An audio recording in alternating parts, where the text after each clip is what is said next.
Everyone, কেমন আছো তোমরা সবাই? সেউতি স্টোরিজের একটা নতুন ব্লগে তোমাদের জানাই স্বাগত আর অনেক অনেক ভালোবাসা। আজকের শুরুটা ব্লগের শুরুটা একটু অন্যরকমভাবে করছি। এই দুটো ক্লিপিং আমি ১-২ দিন আগে নিয়ে রেখেছিলাম। যেদিন এসেছিলাম তার পরের দিনই হয়তো আমি এটা নিয়ে রেখেছিলাম। কিন্তু আমি কোনো একটা ভ্লগে অ্যাড করতে ভুলে গেছিলাম। কলকাতায় শীত তো একেবারে বিদায় বেলায় উপস্থিত, আর সেই সঙ্গে এই রোদটা যেটা এই খাটের ওপর এসে পড়তো সুন্দর একটা নকশা তৈরি করে, সেটাও এবার আস্তে আস্তে হয়তো গায়েব হয়ে যেতে বসেছে। তবে তার আগে যতটুকু পেয়েছিলাম রোদটা, সেই সময়টায় মনে হলো যে একটা ভিডিও ক্লিপ যদি নিয়ে রাখি তাহলে স্মৃতির পাতায় থেকে যাবে। আর সেই সঙ্গে এই বইটা বেরিয়েছিল দেখলাম, ঘরের মধ্যেই পাশে রাখা ছিল। এই বইটা আমি মাকে ২০১৯ সালে বইমেলা থেকে কিনে দিয়েছিলাম। মা যেহেতু ভূতের গল্প, তারপর রহস্য গল্প এগুলো পড়তে খুবই ভালোবাসে অন্যান্য বইয়ের সাথে, সেই জন্য এইটাও একটা মনে হয়েছিল সেইবার বইমেলা থেকে কিনি, তাই এটা মাকে উপহার দিয়েছিলাম। আর তার সঙ্গে একে দেখো, এ কিন্তু আমাদের পাড়ার একজন ফেমাস মেম্বার, পাড়ার সদস্য বহুদিন ধরেই, এবং ওর একজন জুড়িদারও আছে। দুজনে মিলে একেবারে পাড়ার মধ্যে বিভিন্ন বাড়িতে টহল্লা দিয়ে বেড়ায়। আর তার সঙ্গে এই উল্টো দিকের বাড়িটার চালে এইভাবে শুয়েছিল সেদিন। প্রতিদিনই আসে আর এরমভাবে শুয়ে থাকে। তবে আজকের এই পশ্চারটা আমার দারুণ লেগেছে। কোনো চিন্তা ভাবনা নেই ওর, একদম নির্দ্বিধায় ও শুয়ে রয়েছে। কতক্ষণ ঘুমোবে তা জানি না। আর কোনো খেয়ালও নেই যে আমি উইদাউট পারমিশন ওর এরমভাবে ভিডিওটা করে নিলাম। যাকগে, আশা করি ও কিছু মনে করবে না। আজকে অবশেষে বাবা-মা আর আমি ডিসাইড করলাম বইমেলা যাব, এবং এই ট্র্যাডিশনটা, এটা একটা ট্র্যাডিশনই বলছি, কারণ একদম ছোট বয়স থেকে বাবা-মার সাথে বইমেলা ঘোরার মজাটাই একেবারে আলাদা আমার কাছে। কারণ সববারই এরকমটাই হয়েছে। ১-২ বার হয়তো বন্ধুদের সঙ্গে গেছি যখন ইউনিভার্সিটিতে পড়তাম।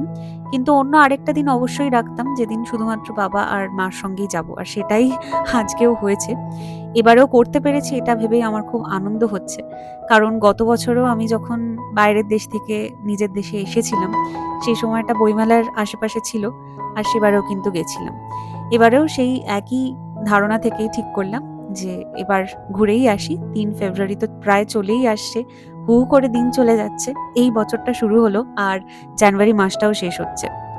বইমেলা যাওয়ার রাস্তাটায় কত কিছু দেখতে দেখতে যাচ্ছিলাম। অনেক কিছুই পাল্টে গেছে, অনেক কিছুই চেঞ্জ হয়ে গেছে। আর সেসব করতে করতেই ফাইনালি পৌঁছে গেলাম গেটের সামনে।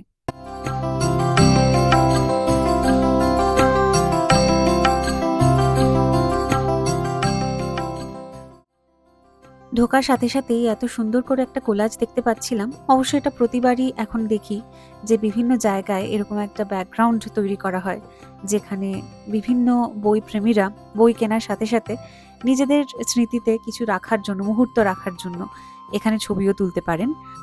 আমরা আগে ঠিক করলাম যে পুরোটা একবার একটু ঘুরে নিই, তারপরে নিজেদের ইচ্ছে মতন যেরকম স্টলে ঢোকার সেরকম ঢুকবো।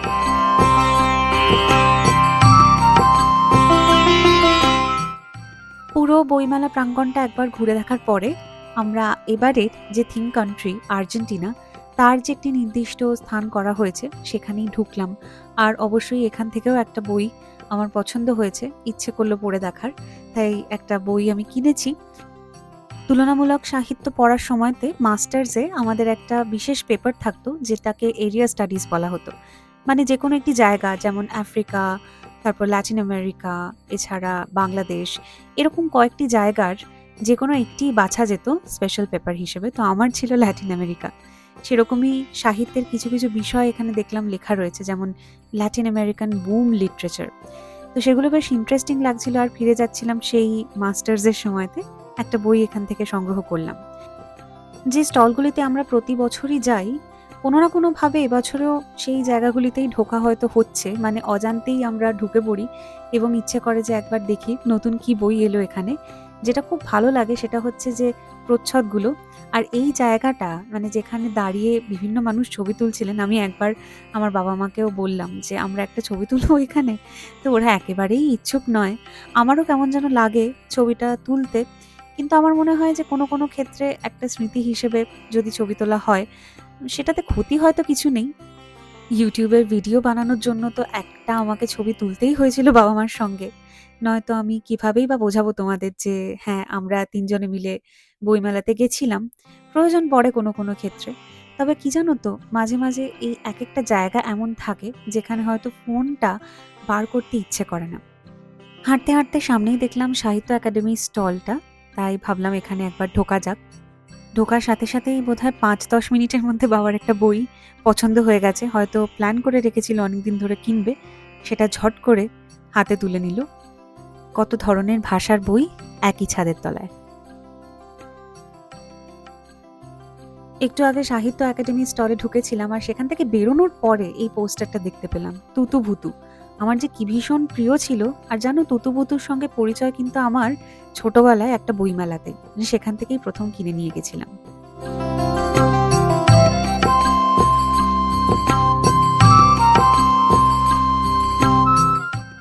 তোমরা কারা নন ফিকশন পছন্দ করো? সৌরভ মানে আমার হাজব্যান্ড যেমন নন ফিকশন ভালোবাসে, আমার আবার ফিকশন সবচেয়ে প্রিয়। আবার এইবারে একটা জিনিস দেখলাম যে বিভিন্ন মানুষ রহস্য গল্প, গোয়েন্দা গল্প, আবার ভূতের গল্প, এটাই হয়তো ম্যাক্সিমাম কিনছেন বা বিক্রি হচ্ছে এই ধরনের বই। আমি এক দুবার হয়তো বলতে শুনেছি কিছু মানুষকে যে অনেক সময় কাজের জন্য হয় না যে বই পড়ার যে একটা অভ্যেস, সেটা হয়তো প্রবল কাজের চাপে কোনোভাবে বন্ধ হয়ে গেছে, এবং সেটাকে রিভাইভ করার জন্য অনেকেই কিন্তু খুবই ইন্ট্রিগিং, মানে যেটা পড়ে ভীষণ ইন্টারেস্ট হবে এবং খুব তাড়াতাড়ি হয়তো একদম এক নিঃশ্বাসে কেউ শেষ করে ফেলতে পারবে, সেই ধরনের বই কেনার দিকে একটা ঝোঁক কিন্তু তৈরি হয়। যদিও এটা শোনা কথা, কিন্তু তাও আমার মনে হয় যে এই ঝোঁকটা খুব একটা খারাপ নয়। অ্যাটলিস্ট ওই পড়ার অভ্যেসটা তো মানুষ রিভাইভ করতে পারছে, সেটাই বা খারাপ কি? আর সবাই তো একটা কথায় বিশ্বাসী যে বইয়ের মতন ভালো বন্ধু সত্যিই আর দুটো হয় না।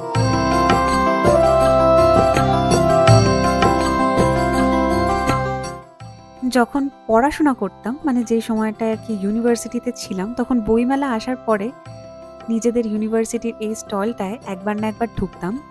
যাদবপুর কম্পারেটিভ লিটারেচারের একটা জার্নাল বেরোয়, যেটা এখানে খুব সহজ মূল্যে পাওয়া যেত, সেটাই কালেক্ট করার একটা ইচ্ছে থাকতো। Jadavpur journal of comparative literature বা JJCL সেটাকে বলা হতো। আজকে শুধু বাইরে থেকেই দেখলাম। আবার অন্যদিকে আমার বাবা মা দুজনেই যেহেতু থিয়েটারের ছাত্রছাত্রী, তাই ওরা খুব উৎসাহের সঙ্গে এই স্টলটায় ঢুকেছিল। এর নাম হলো স্বপর্চা, যেখানে শুধুমাত্র নাটকেরই বই পাওয়া যায়। কিন্তু আবারও কিছু কিছু ক্ষেত্রে আমি ভেতরে ঢোকার পরে সবার মাঝখানে, মানে যখন বহু মানুষ বই দেখতে ব্যস্ত, সেই সময়টায় না ওই ফোন বার করে ক্লিপিংস নিতে আমার নিজেরও যেন কেমন একটা লাগছিল। তাই কয়েকটি স্টলে যেখানে আমরা হয়তো ঢুকেছি, যেমন এই যে দেখছো মিত্র ঘোষ এই স্টলটি যেখানে রয়েছে, সেখানে আমরা ঢুকলাম ঠিক কথাই, কিন্তু আমি কোনো ভিডিও ক্লিপ এখানে সংগ্রহ করতে পারিনি। তবে হ্যাঁ, যেখানে আমরা সবসময়তে আসি সেটা হলো এই জৈন শিল্প মন্দির। একবার বইমেলা অথবা বাগবাজারে দুর্গাপুজোর সময়তে যখন যাব, তখন এখান থেকে কিছু না কিছু একটা নিয়ে তবেই কিন্তু বাড়ি ফিরবো।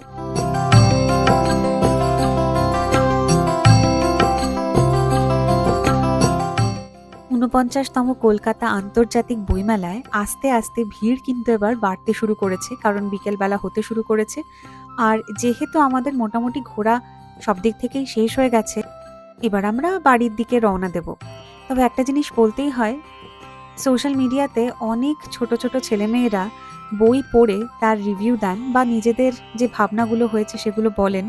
সেটা হওয়ার সুবাদে অনেক ছোট ছোট কচিকাঁচাদের আমি ভিড় দেখেছি, যেটা হয়তো গতবারে একটু হলেও মিসিং ছিল, যেটা খুবই ভালো লাগলো। আর ওই যে জৈন শিল্প মন্দির থেকে কিছু জিনিস কিনেছি, তার মধ্যে এটাও একটা ছিল, কাঁচা আম ফ্লেভারের লজেন্স। আমরা বাড়ি থেকে খাওয়া দাওয়া করে বেরিয়েছিলাম, সেই জন্য বইমেলাতে আমরা আলাদা করে আর কিছু খাওয়ার কথা ভাবিও নি, আর ইচ্ছেও করেনি। আর দেখবে খেয়ে দেয়ে খুব একটা না ঘোরা যায় না। অবশ্য ওখানে আগেরবারে আমরা একটা জায়গায় বসে খেয়েছিলাম, কিন্তু খুব একটা ইচ্ছে করছিল না এবারে, ঘুরতেই বরঞ্চ বেশি।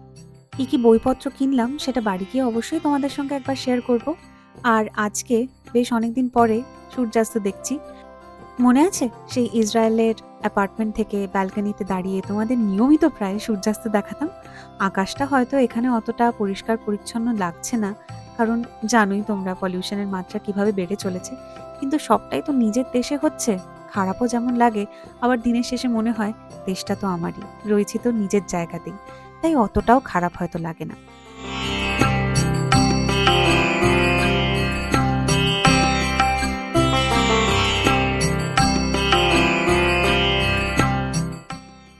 এই কিছুক্ষণ হলো বাড়ি ঢুকেছি, আর তার সঙ্গে সবকিছু সাজিয়ে নিয়ে বসেছি তোমাদের এক ঝলক দেখিয়ে দেওয়ার জন্য। তোমাদের তো বললামই যে এবছরের থিম কান্ট্রি আর্জেন্টিনা, আর তার যে স্টলটি ছিল সেখান থেকে আমি এই বইটি কালেক্ট করলাম। এই বইটার একটা ইন্টারেস্টিং বিষয় আছে জানো। বইটা যিনি লিখেছেন আলবার্তো ম্যাঙ্গুয়েল, তার বড় হওয়া ইসরায়েলে, কারণ তার বাবা ছিলেন ইসরায়েলের আর্জেন্টিনিয়ান অ্যাম্বাসাডার। এছাড়া অন্যান্য বইয়ের মধ্যে এগুলি রয়েছে, যার মধ্যে একটা দুটো আমার মনে হয়েছে আমাদের সংগ্রহে থাকা ভালো, কারণ অনেক সময়তে এইখান থেকে অনেক এমন তথ্য পাওয়া যায় যা হয়তো ইন্টারনেটে খুব একটা খুঁজে পাওয়া যাবে না। এছাড়া মায়ের এই বইটা খুব পছন্দ হয়েছে, সৌমিত্র চট্টোপাধ্যায়ের অগ্রপথিকেরা। আর আমি আরও কয়েকটি বইয়ের মধ্যে যেটা আমার ভীষণ ইচ্ছে হলো একটা জিনিস কেনার আনন্দ পাবলিশার্সের, সেটা হলো যে ঘনাদার গল্প কমিক্স আকারে। অবশ্যই এটা হয়তো অনেকটাই আগে পাবলিশড, আমি এই প্রথমবার দেখছি, সেই জন্য আমার একটু ইচ্ছে হলো, কারণ খুবই আমি কমিক্স পড়তে ভালোবাসি। মানে কোনো গল্প যখন কমিক্স আকারে বেরোয়, যেমন ফেলুদা আমাদের আনন্দমেলাতে কমিক্স আকারে বেরোয়, সেরকমই ঘনাদা পাবলিশড হয়েছে দেখে আমার একটু ইচ্ছে করলো যে দুটো বই আমি সংগ্রহ রাখি। আর আমার কেন জানি না এই বইটা কেনার পর থেকে ভীষণ আনন্দ হচ্ছে, কারণ এটা হলো ছোট ছোট ছড়ার বই, এবং যেটার ইলাস্ট্রেশন করেছেন দেবাশিস দেব। তোমরা অনেকেই তার ইলাস্ট্রেশন তো দেখেইছো, খবরের কাগজে তো আমি মূলত দেখেছি। বিভিন্ন কবিদের মজার মজার ছড়া দিয়ে ভর্তি এই বইটা। অবশ্যই এটা আনার পরে সন্ধ্যাবেলার মধ্যেই শেষ হয়ে গেছিল, কারণ এটা খুবই ছোট ছোট আর এক সিটিংয়েই কিন্তু তুমি পুরোটাই শেষ করে দিতে পারবে। আর এত মজা লেগেছিল, আমার মনে হয় বইটা এভাবেই ডিজাইনড, মানে যখন তোমার হয়তো কোনো কারণে ভীষণ স্ট্রেসড লাগবে, তখন যদি তুমি একবার বসে এই বইটার প্রতিটা পাতা একবার করে পড়ে ফেলো, ব্যাস তোমার মনে হবে যে উফ, কি মজাটাই না পেলাম।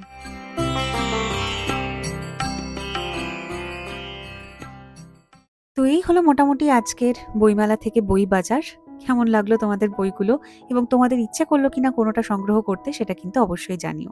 বিকেলে একটু এসেছি ফুচকা খেতে, আর আজকের ব্লগটা এখানেই শেষ করছি। কেমন লাগলো সেটা অবশ্যই কমেন্ট করে জানিও, ভালো লাগলে একটা লাইক করে দিও। সবাই খুব ভালো থেকো, সুস্থ থেকো, সাবধানে থেকো, আর খুব শীঘ্রই দেখা হচ্ছে নতুন একটা ব্লগে। তাহলে আজকের মতন জানাই বাই।